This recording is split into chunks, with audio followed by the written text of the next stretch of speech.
मैं संजीत भारती, प्रवक्ता डाइट हाथरस।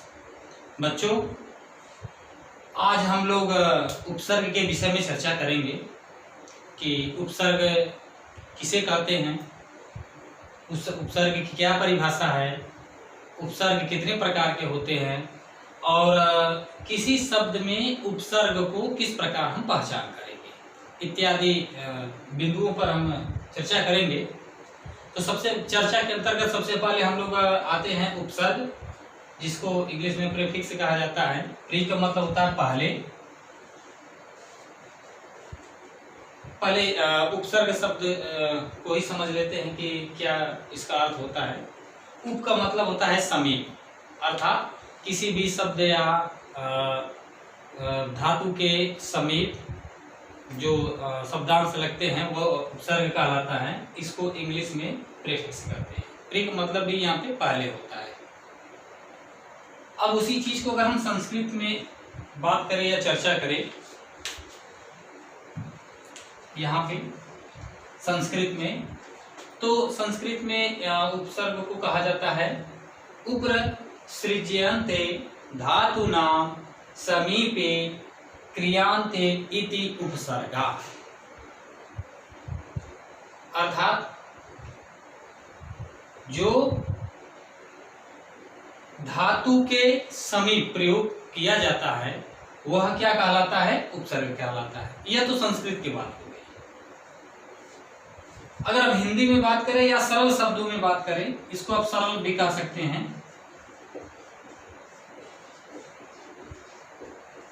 सरल शब्द में इस प्रकार हम उपसर्ग की परिभाषा दे सकते हैं, वह शब्दांश या अव्यय जो किसी धातु या शब्द के आगे लगकर उसके अर्थ में परिवर्तन कर दे, वह उपसर्ग कहलाता है। सीधा सीधा एकदम इसका अर्थ निकल रहा है। यहाँ पर हमने शब्दांश और ब्रैकेट में उपसर्ग लिखा है, यहाँ पर धातु और ब्रैकेट में हमने शब्द लिखा है। इसके पीछे भी एक उद्देश्य है। उद्देश्य क्या है, वह शब्दांश अर्थात ब्रैकेट में अव्यय, यानी कि शब्दांश भी हो सकता है और अव्यय भी हो सकता है, जो किसी धातु ब्रैकेट में शब्द है, अर्थात वह धातु में भी प्रयोग होता है और शब्द में भी प्रयोग होता है।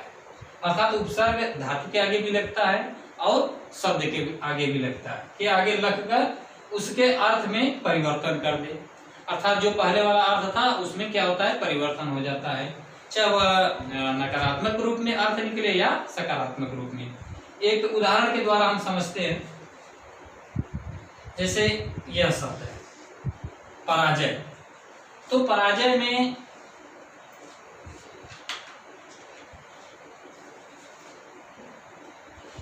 पहले हमने एक शब्द लिया जय। अब इसमें अगर हम परा उपसर्ग जोड़ते हैं तो क्या शब्द बनेगा, पराजय। तो कहने का मतलब यह है कि उपसर्ग के लगने के बाद अर्थ में परिवर्तन होता है, जैसे कि इसकी परिभाषा में भी यहाँ पे लिखा हुआ है। अब आते हैं संख्या। उपसर्ग संस्कृत में जो उपसर्ग होते हैं वह 22 होते हैं, हिंदी में 10 होते हैं और हमारे साहित्य में या हमारे व्याकरण में उर्दू और अंग्रेजी के भी उपसर्ग पाए जाते हैं। जैसे उर्दू में अभी हम लोग अभी चर्चा करेंगे, इसके अंतर्गत कई सारे शब्द आते हैं। अगर हम उर्दू की बात करें तो जैसे कमजोर, कम अक्ल, तो जो इस तरह के जो शब्द हैं, कम अक्ल, तो इसमें कम क्या है, उपसर्ग है और अक्ल उस शब्द है। अब उसी तरह इंग्लिश की बात है, अगर हम करें यहाँ पे अंग्रेजी की, तो अंग्रेजी में बहुत सारे शब्द हैं। जैसे सब इंस्पेक्टर शब्द आता है, तो सब इंस्पेक्टर पूरा शब्द है, तो उसमें शब्द यह शब्द क्या है, इंग्लिश का है। किसका है, अंग्रेजी का। तो अब इसमें सब इंस्पेक्टर में क्या होगा, सब जो है उपसर्ग कहलाएगा।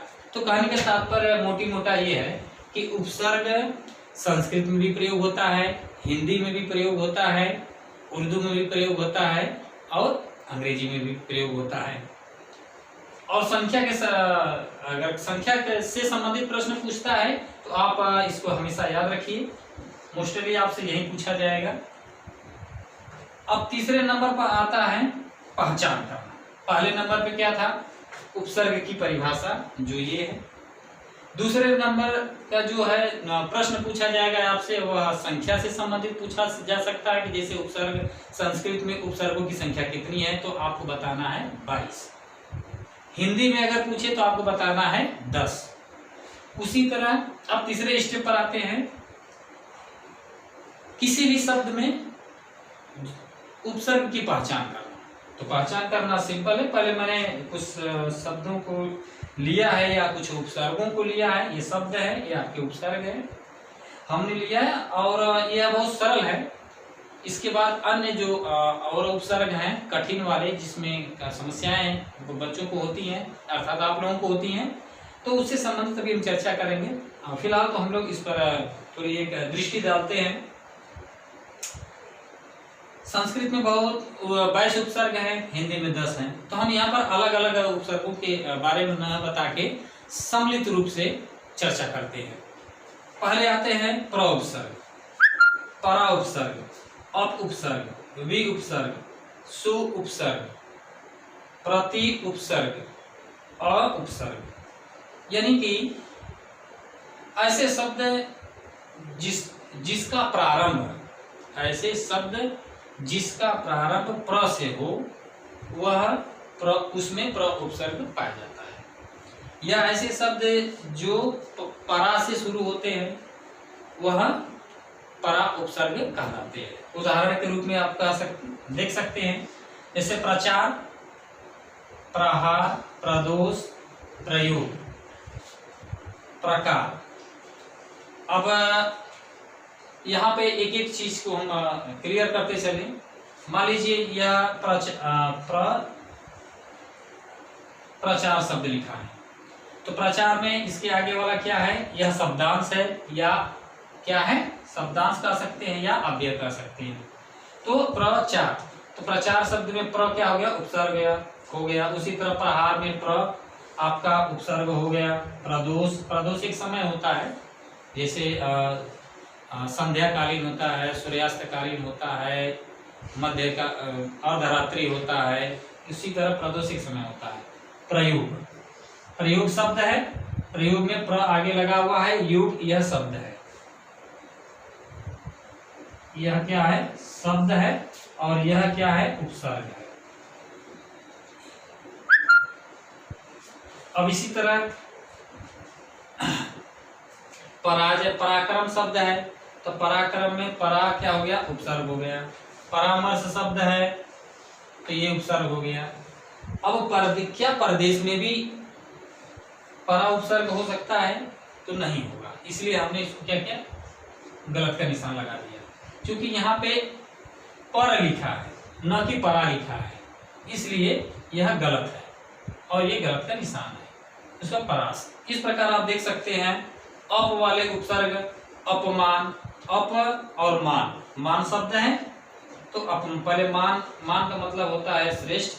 अब इसमें अप लग गया, अपमान, अर्थात अपमान का मतलब लज्जित। इसके अर्थ क्या है? उसने कर दिया, परिवर्तित कर दिया। शब्द है, शब्द से यहाँ पे शब्द से तात्पर्य है वाणी, बोलना। अपशब्द का मतलब हो गया बुरा करना। अपराध है, तो यहाँ पे अप हो गया।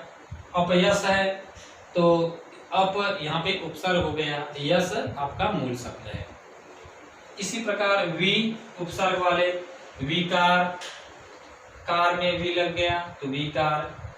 काश है, तो उसमें वी उपसर्ग लग गया तो विकास। विमला, मला तो विमला, देश तो विदेश इत्यादि। अब इसी तरह नीचे पूरे क्रम में आप समझ सकते हैं, सु से बने हुए उपसर्ग, सुमन, सुधनमन, सुजान, सुधनजान, तो सु क्या हो गया? उपसर्ग हो गया। सुविचार, विचार, सुविचार अर्थात सुंदर विचार। ये सु उपसर्ग हो गया। स्वागतम, सुधन।